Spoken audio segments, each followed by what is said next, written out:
के लीफ हैं, दो तरह के प्लांट के लीफ हैं। एक प्लांट है हमारा C3 प्लांट, जिसके बारे में अभी हमने पढ़ा। अब देखो क्या दोनों में डिफरेंस होते हैं, बेसिक डिफरेंसेस को पहले समझो, तब उसके बाद समझना काफ़ी चीज़ों को आसान हो जाएगा। तो first of all C3 cycle की अगर हम बात करते हैं, जैसा कि मैंने कहा C3 प्लांट की अगर हम बात करते हैं, तो फर्स्ट ऑफ ऑल क्या है कि ये ऐसे प्लांट होते हैं जो मिड कंडीशन वाली जगह पे होते हैं, मतलब जहाँ पे बहुत ज़्यादा ठंडी नहीं, जहाँ पे बहुत ज़्यादा गर्मी नहीं, एक ठीक ठाक बारिश होती है, ठीक ठाक धूप निकलती है, ठीक ठाक क्लाइमेट होता है। ऐसी जगह पे जो प्लांट होते हैं वो C3 प्लांट ज़्यादा देखने को मिलते हैं। ऐसी जगह जो बहुत ज़्यादा ड्राई होती है, दिन के समय वहाँ का टेम्परेचर जो है, दिन के समय स्पेशली दिन के समय टेम्परेचर बहुत ज़्यादा हॉट होता हो, नॉट डिज़र्ट कंडीशन नहीं होनी चाहिए। डिज़र्ट कंडीशन के प्लांट में C4 आते हैं, ऐसा नहीं C4 डिज़र्ट में नहीं उगते हैं, उग सकते हैं, बट C4 प्लांट थोड़े से ऐसे जगह होते हैं जहाँ पे ह्यूमिडिटी वाला थोड़ा फैक्ट होता है, गर्मी बहुत ज़्यादा होती है, बट जो रात होती है ना वो ठीक होती है, मतलब वो ठंडा हो जाता है, मतलब रात के 12 बजे के बाद ठंडा हो जाता है सब कुछ। मैं क्यों बता रहा हूँ, लुक एट दिस।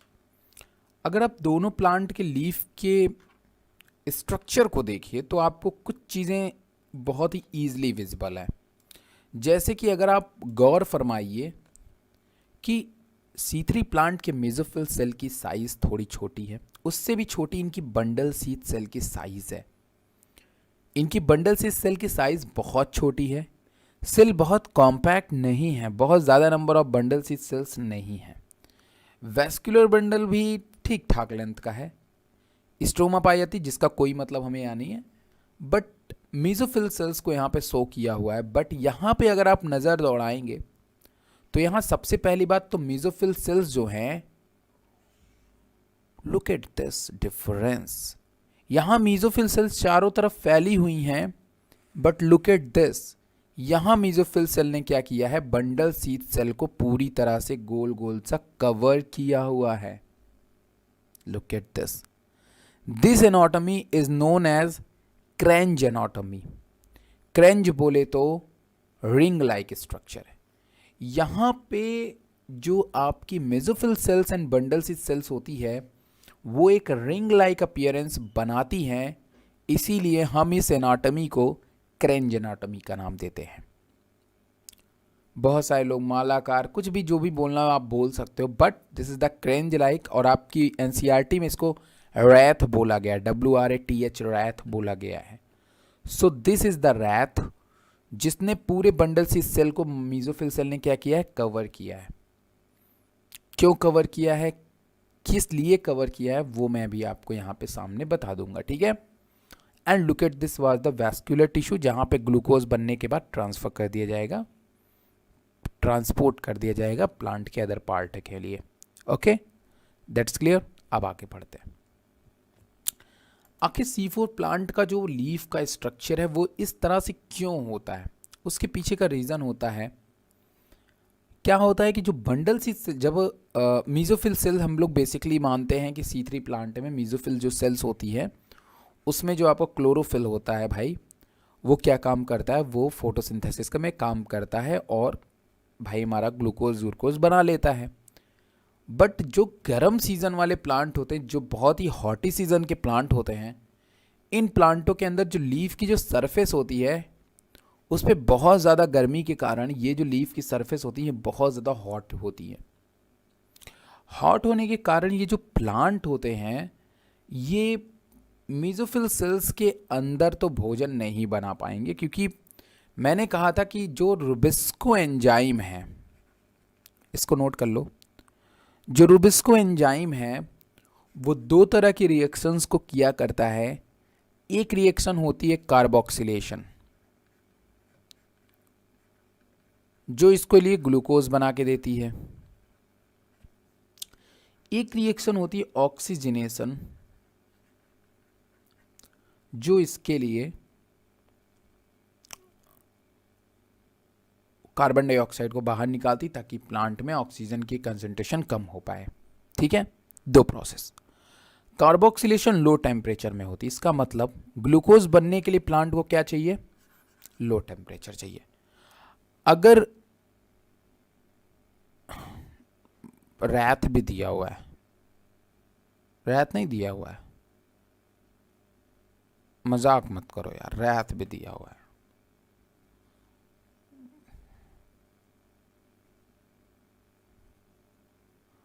अभी देख लिया तो फिर बड़ी दिक्कत हो जाएगी।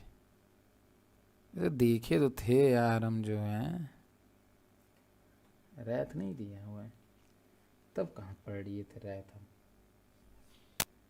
दिया तो है यार, क्या बात कर रहे हो, देखो पढ़ो इसको। क्रेंज मीन्स रैथ, WREATH, पढ़ो आगे। अरे यार ऐसे ना भूला करो यार, पढ़ता हूँ यार मैं जो है, कैसे बात कर देते हो यार प्रियांशी हैं।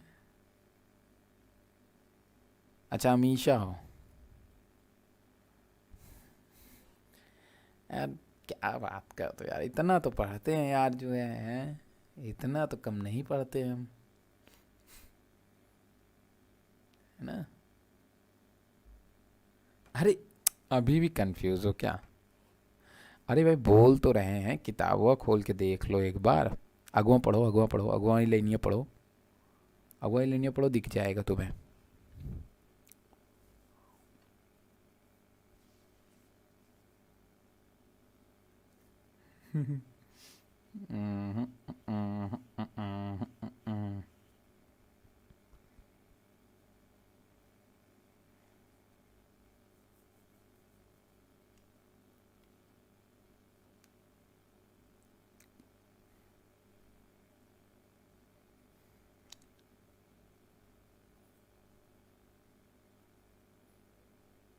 हाँ तो मैं और क्या कह रहा हूँ।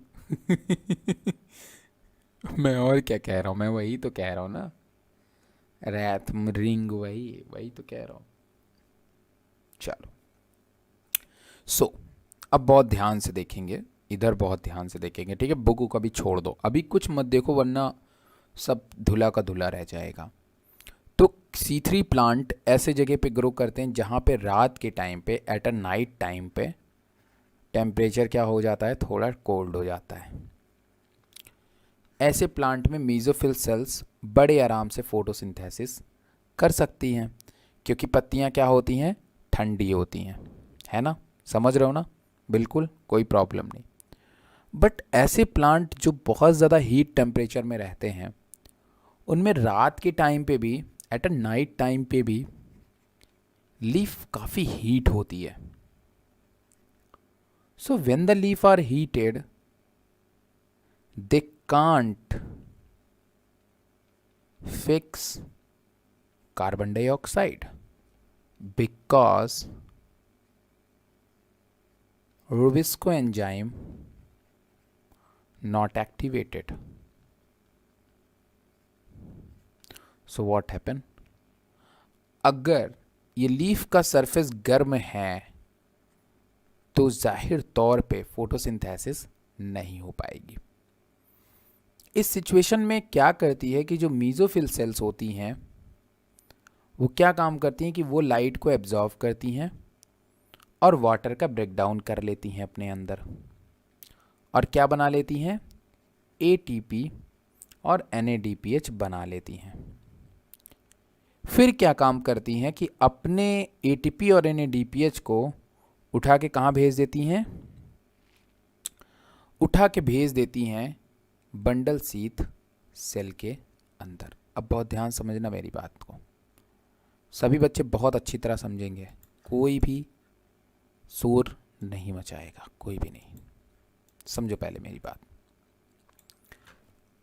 ऊपर की तरफ मीजोफिल सेल है ना, क्लोरोप्लास्ट है ना, क्योंकि पिगमेंट सिस्टम किसके पास में रहेगा, ग्रेना के पास में रहेगा। इतनी बात मानते हो ना, यही तो बताया था ना। वाटर का ब्रेकडाउन कहाँ होगा, पिगमेंट सिस्टम पे होगा, है ना। तो पानी तो है इसके पास, मीजोफिल के पास में, और इस मीजोफिल सेल में ही क्लोरोप्लास्ट है। और ये जस्ट जुड़ा इसीलिए होता है बंडल शीथ से, क्योंकि इसको ATP किसके पास भेजना होता है, बना करके बंडल शीथ सेल के पास।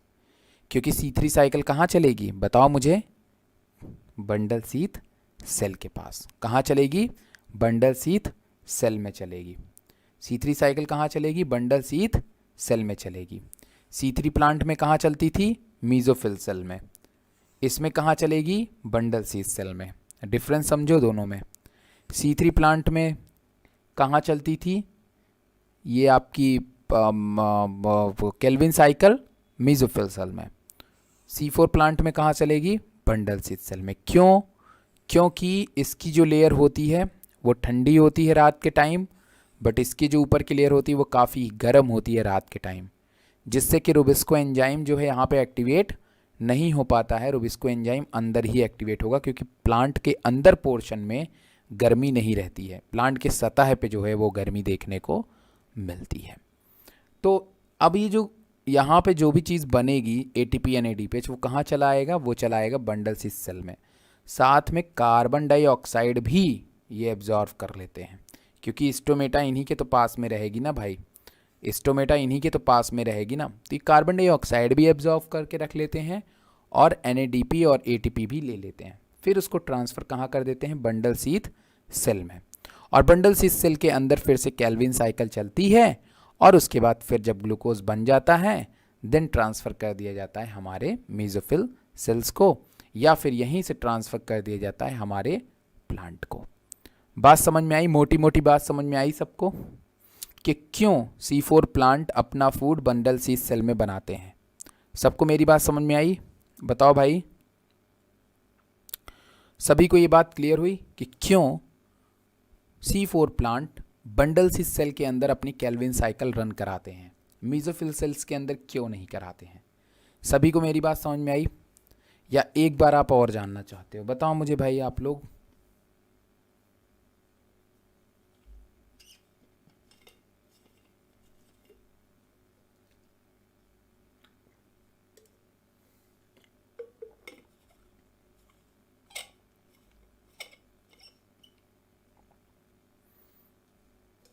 देखो आपकी किताबों में ये डायग्राम नहीं है, ठीक है, जिससे आपको थोड़ी सी दिक्कत होती है, बट डोंट वरी, मैं हूं ना।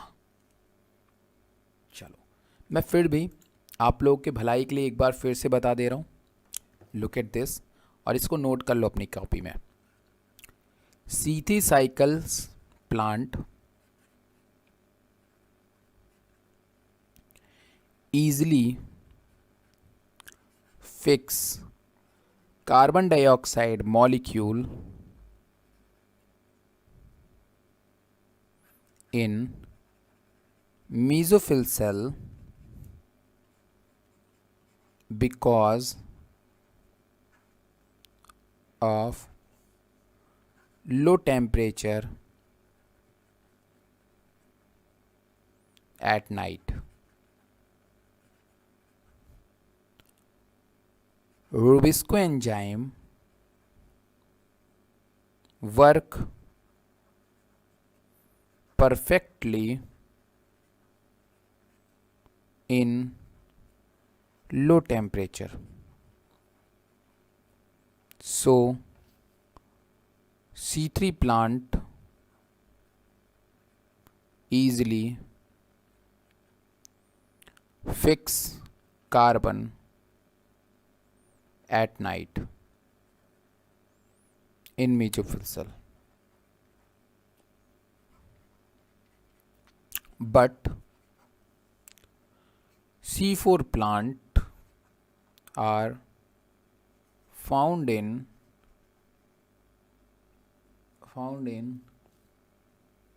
dry or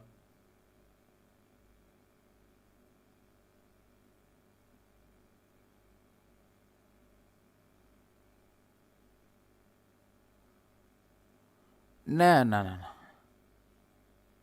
नहीं नहीं नहीं, रुबिस्को के देखो, रुबिस्को नहीं हुआ तो कुछ नहीं हो सकता। C4 plant are found in dry or hot climate. So the mesophyll cells are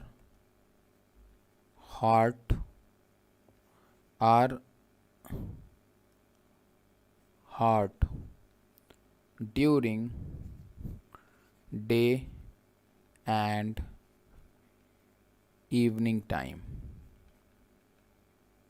So in this plant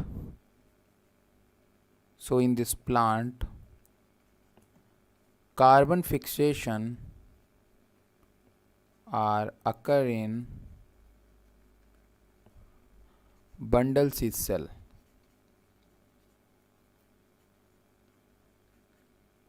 due to low temperature. ठीक है, समझ रहे हो कि नहीं मेरी बात? So simply that C3 cycle में मेसोफिल सेल में होगी, इसमें बंडल शीथ सेल और मेसोफिल सेल दोनों में होगी। मेसोफिल सेल में लाइट रिएक्शन होगी और बंडल शीथ सेल में आपकी डार्क रिएक्शन होगी। Okay, is that clear? सभी बच्चों को क्लियर? ठीक है, अब एक और अंतर समझो, इधर ध्यान दो, बहुत बड़ा अंतर है ना, इस अंतर को भी समझो। अब आप देखो, C3 साइकिल जब आपकी फिक्स होती थी, कार्बन डाइऑक्साइड आता था ना, कार्बन डाइऑक्साइड आता था, RuBP के साथ में मिलता था तो क्या बनाता था? PGA बनाता था। क्या बनाता था? PGA बनाता था। लेकिन अब यहाँ पे PGA नहीं बनेगा, क्योंकि PGA कितने कार्बन का होता था? 3 कार्बन का होता था, इसलिए हम इसको क्या कहते थे? इस साइकिल को C3 कहते थे। अब C4 में क्या होगा? ऑक्जेलो एसिटिक एसिड बनेगा। ऑक्जेलो एसिटिक एसिड 4 कार्बन का कंपाउंड होता है, ये बनेगा 4 कार्बन का कंपाउंड होता है ऑक्जेलो acetic acid, and it's transfer into malic acid, क्योंकि ये स्टोर करता है अपने कार्बन को, इसको फिक्स नहीं करना है अभी, ये कार्बन को फिक्स नहीं कर सकता ना, RuBP के साथ में कार्बन फिक्स नहीं कर सकता है। क्यों? क्योंकि रुबिस्को है ही नहीं है ना मेसोफिल सेल में। सो ये अपने कार्बन जो इसने एटमॉस्फेयर से लिया हुआ है कार्बन, ये किसके पास ट्रांसफ़र करेगा? बंडल शीथ सेल के पास ट्रांसफ़र करेगा। भाई सिंपल सी बात है, मैं एक एग्जांपल तौर पे आपको दे रहा हूँ। ठीक है, मैं एक एग्जांपल के तौर पे दे रहा हूँ, देखो इधर ध्यान समझना मेरी बात को। चलो मैं सिंपली आपको एक एग्जांपल बता रहा हूँ, लुक एट दिस। यार देखो, सीधी सी बात है भाई, एक लोग का घर इलाहाबाद में है, ठीक है, और ये हमारा इलाहाबाद है, तो वो डायरेक्टली आए और अपना काम किया, निकल लिए। उनका रिश्तेदार भी इलाहाबाद में, सब कुछ इलाहाबाद में, वो दे दिया भाई। बट एक दूसरा आदमी है ना, इसके पास में भाई मतलब मकान सकान नहीं है, मतलब इसके रिश्तेदार दूर पे रहते हैं, तो ये भाई साहब जो है पहले यहाँ आएंगे, फिर उसके बाद यहाँ जाएंगे। मेरे कहने का मतलब बस इतना सा है कि इस C3 के लिए रुबिस्को एंजाइम एक्टिवेट था, तो भैया ये PGA बन रहा था। C4 में भी PGA बनेगा, बट बहुत लेट में बनेगा, बाद में बनेगा जा करके। पहले वो क्या बनेगा? OAA बनेगा, ऑक्जेलो एसिटिक एसिड बनेगा। तो ये अब आपके सामने दिखाता हूँ मैं कि कैसे होती है साइकिल। लुक एट दिस, ये जो डायग्राम आपके सामने बगल में बना हुआ है, ये C4 प्लांट का है। किसका है? C4 प्लांट का है, जिसको मैंने ही डिज़ाइन किया हुआ था इस डायग्राम को। तो मैं पहले बता दे रहा हूँ कि अगर इसमें कोई गलती वलती निकलती है तो मेरी गलती है, बाकी और किसी की गलती नहीं होगी। ठीक है, look at this diagram. Calvin cycle run कर रही है ना, जैसा कि मैंने कहा कि चाहे C3 प्लांट हो चाहे C4 प्लांट हो, केल्विन साइकिल हर में रन करेगी। और केल्विन साइकिल किसी में बदलती ना है, सब में PGA बनेगा, सब में सेम टू सेम ही चीज़ बनेगी। ठीक है, तो केल्विन साइकिल कहीं पे भी बदलती ना है। तो पहली चीज़ तो आप ये बात ध्यान में रख लो। मेसोफिल सेल्स में बिल्कुल जो तुमने बोला ना, क्या वर्तिका ने क्या नाम लिया था? कुछ नाम लिया था ना? हाँ, देखो वर्तिका, यहाँ पे जो कार्बन डाइऑक्साइड का फिक्सेशन है वो 2 जगह हो रहा है। मेरी बात ध्यान सुनना, फिक्सेशन जो वर्ड यूज हुआ है वो यही होगा, है ना? Look at this, look at this, fixation तो यही होगा ना, केल्विन साइकिल तो यही है ना। बट उस कार्बन डाइऑक्साइड को लेकर के स्टोर करना, हम फिक्सेशन मान सकते हैं, बट उसको स्टोर करना और उसको बंडल शीथ सेल तक ट्रांसफर करता है। ये केवल क्या करता है? ट्रांसफर करता है। कार्बोक्सिलेशन के लिए, फिक्सेशन के लिए रुबिस्को की जरूरत है। यहां पे आप ये बोल सकते हो कि ना फिक्सेशन, इसको आप स्टोरेज बोल सकते हो, ऐसा सो मेनी थिंग्स। बाकी कार्बोक्सिलेज हो रहा है, मैं मान रहा हूँ उस बात को इनडायरेक्टली, बट इसका आप बोल सकते हो कि ये कार्बन डाइऑक्साइड को एक तरह से क्या कर रहे हैं? स्टोर कर रहे हैं, ताकि बंडल सी इस सेल में भेज सकें, क्योंकि इससे ग्लूकोज तो बना नहीं रही है ना। सिंपली समझ रहे हो कि नहीं मेरी बात को, तो इसको ध्यान में रखिएगा। चलो यहां देखो, कार्बन डाइऑक्साइड आया मीजोफिल सेल के अंदर, मान लिया भाई ये तो मैंने पहले ही कहा था मीजोफिल सेल में आएगा, ठीक है, आ गया ना। अब उसके बाद यहां पे क्या हुआ कि पेप कार्बोक्सिलेज एक एंजाइम था, उसने क्या किया, इसको कन्वर्ट कर दिया फॉस्फोएनॉल पायरुवेट के प्रेजेंस में ऑक्सैलो एसीटेट में। किस में कन्वर्ट कर दिया? ऑक्सैलो एसीटेट में कन्वर्ट किया। ऑक्सैलो एसीटेट जो होता है वो 4 कार्बन का कंपाउंड होता है। कितने कार्बन का कंपाउंड होता है? 4 कार्बन का कंपाउंड होता है, कार्बन का होता है, इसलिए हम इस साइकिल को C4 साइकिल कहते हैं। तो ऑक्सैलो एसीटेट कितने कार्बन का होता है? 4 कार्बन का होता है। इसको पहली बार किसने फिक्स किया? पेप कार्बोक्सिलेज ने फिक्स किया ये। बट ये जो फिक्सेशन है ये बहरहाल ग्लूकोज बनाने में मदद नहीं करेगा, ये जस्ट क्या काम कर रहा है? कार्बन को स्टोर कर रहा है, और कार्बन को स्टोर किया तो सही है, बट यहाँ पे रेड्यूस हो गया, ये इसका रिडक्शन हुआ and it's converted to malate. किस में कन्वर्ट हो गया? मैलेट में कन्वर्ट हो गया। मैलेट जो है इसको तो स्टोरेज के लिए माना ही जाता है एक पैकेट के रूप में जिसके अंदर कार्बन मौजूद है। अब ये इस कार्बन को जैसे ये बंडल से सेल में जाता है, ये क्या हो जाता है? फ्री हो जाता है पूरी तरह से। फ्री होने के बाद जो मैलेट है वो अपने कार्बन डाइऑक्साइड जो मॉलिक्यूल ये लेकर के आया हुआ रहता है ऑक्सैलो एसीटेट के रूप में, फिर मैलेट बनता है। फिर मैलेट में जितने भी कार्बन डाइऑक्साइड मॉलिक्यूल होते हैं वो वहाँ पे क्या करता है? फ्री कर देता है।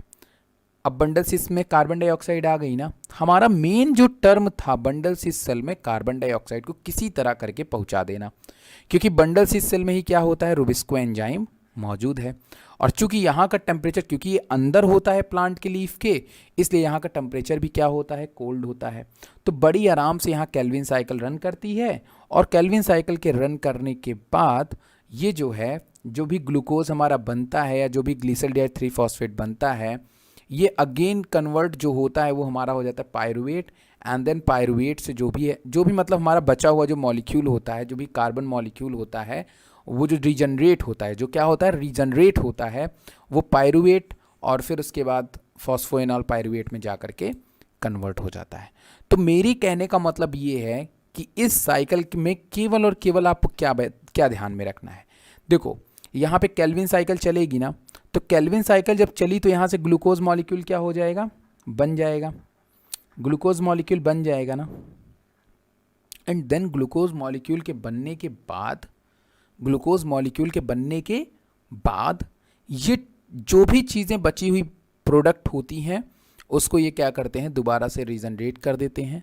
एटीपी देखो यूटिलाइज इसमें भी हुई है ना, एटीपी यूटिलाइज हुई है, और फिर ये कन्वर्ट हो जाते हैं फॉस्फोएनॉल पायरुवेट में, ताकि फिर से कार्बन डाइऑक्साइड का फिक्सेशन कर सके पेप कार्बोक्सिलेज की प्रेजेंस में, ऑक्सैलो एसीटेट बना सकें, फिर उसको मैलेट में कन्वर्ट करके कार्बन डाइऑक्साइड को बंडल सी सेल में भेज सकें, ताकि फिर से केल्विन साइकिल रन कर सके और फिर से पायरुवेट बन के वो रीजनरेट हो जाए। समझ में आया सबको कि नहीं? समझ में आया? अंशिका बताओ मुझे, सभी बच्चे मुझे बताएंगे। C4 समझ में आ गया? बताइए भाई, किसी को कोई प्रॉब्लम नहीं होगी? बताओ मुझे।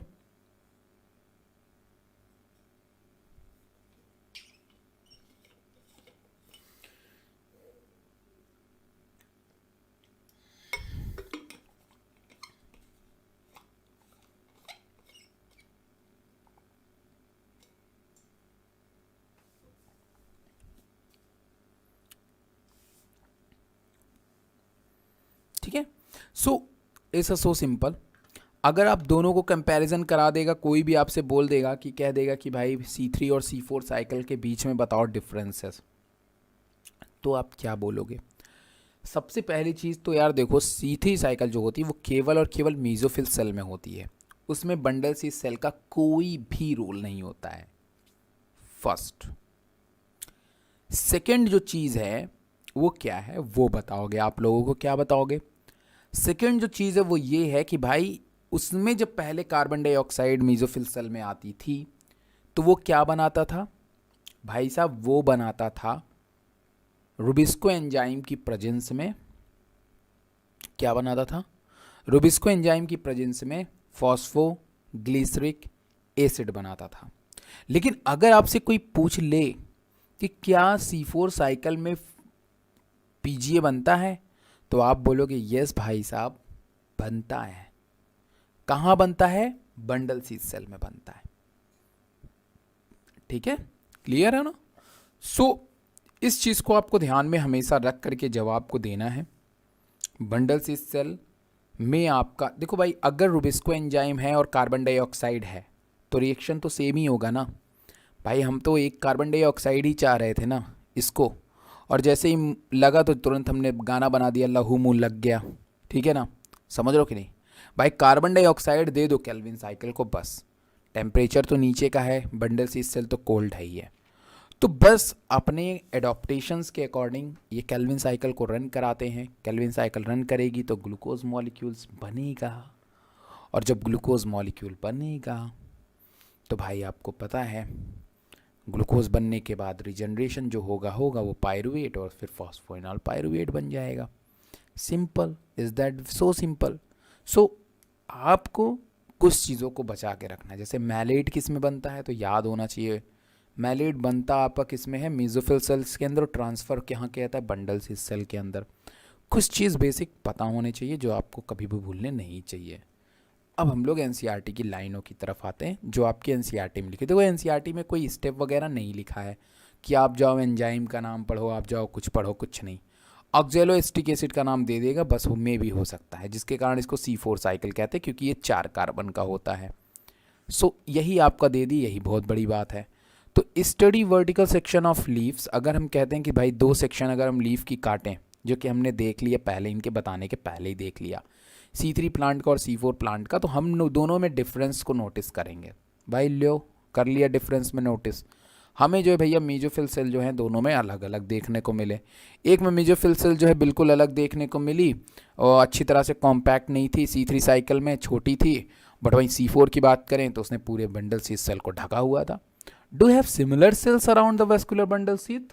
कहते हैं क्या वेस्कुलर बंडल शीथ के किनारे किनारे क्या मेसोफिल सेल दोनों में बराबर होती? नहीं भैया, C4 में अलग होती हैं। The partially large cell around the vascular bundle, vascular bundle के जो किनारे के ऊपर की तरफ जो लार्ज सेल्स होती हैं of the C4 plant are called bundle sheath cells. बड़ी बड़ी जो सेल्स पाई जाती हैं वेस्कुलर बंडल्स के ऊपर की तरफ, हम उसको क्या कहते हैं? बड़ी बड़ी सेल। देखो यहाँ पे, देखो पहले बंडल शीथ छोटी, तब देखो कितने बड़ी बड़ी सेल्स वेस्कुलर टिश्यू के बीच में ऊपर ऊपर पाई जा रही हैं। तो वही कह रहे हैं bundle sheath cell. And the leaves which have some anatomy are said to be Kranz anatomy, और जिसमें ऐसी एनाटॉमी दिखाई देती है भैया उसको हम लोग क्रेंज कहते हैं। Kranz means wreath, it is reflections of arrangement of the cells. ये सेल्स के अरेंजमेंट में दिखाती, जैसे माला नहीं होता, माला गुहा हुआ, एक के बाद एक, एक के बाद एक, एक के बाद एक, एक के बाद एक, एक के बाद फिर एक गोल सा बन जाता है। जस्ट सेम उसी तरीके से इनकी एनाटॉमी होती है, इस तरीके से। ठीक है। The bundle sheath cells may be form several layer around the vascular bundle. Bundle sheath cell की कई लेयर होते हैं। They are characterised by having a large number of chloroplast. भाई इनके पास में क्लोरोप्लास्ट होता है। ल्यो बड़ी बात देखो। Thick wall impervious gaseous exchange, no intercellular spaces. कोई इंटरसेलुलर दो सेल्स के बीच में कोई स्पेसेस नहीं होता है, गैस को प्रॉपर एक्सचेंज करते हैं। भाई कोई स्पेस तो हमें देखने को मिली नहीं, सभी सेल एक दूसरे से क्या थे? बिल्कुल कॉम्पैक्ट थे, तो गैसेस का बहुत बढ़िया एक्सचेंज होता था। लुक एट दिस, आप किसी भी चीज़ को देख लो, कार्बन डाइऑक्साइड आराम से मूव करके आ जा रहा है, कोई दिक्कत नहीं पड़ रही। You may like to cut section of leaf of C4 plant, maize और sorghum to observe the Kranz anatomy. भैया हमने देख लिया, आप हमको कटवाओ मत। ऑब्जर्व अंडर द माइक्रोस्कोप, भैया हमने सब देख लिया। तो कुल मिला के यार देखो यही है C4 प्लांट। अब आप अपनी NCERT पढ़ लेना और उसमें देख लेना भाई C4 प्लांट क्या होता है। ओके, सभी बच्चों को क्लियर है? क्या इस लाइनों में जो NCERT ने लिखा है, क्या इसमें किसी को कोई प्रॉब्लम है? बताओ भाई मुझे, क्या कोई प्रॉब्लम आपको देखने को मिल रही है? बताओ। सिंपल है ना? C3 C4 अगर मैं आपके सामने बोल दूंगा आप बता लोगे ना? बताओ मुझे, क्लियर बताओ। आगे सभी बच्चे बताएंगे भाई। अगर जिसको नहीं समझ में आया, मुझे अभी भी नहीं समझ में आया, मैं फिर से बता दूंगा, कोई प्रॉब्लम नहीं है। तो फर्स्ट ऑफ ऑल आपको क्या करना है, घर जा कर के कम से कम 10 पॉइंट हमें लिख के दिखाना है C3 और C4 के बीच में डिफरेंसेस।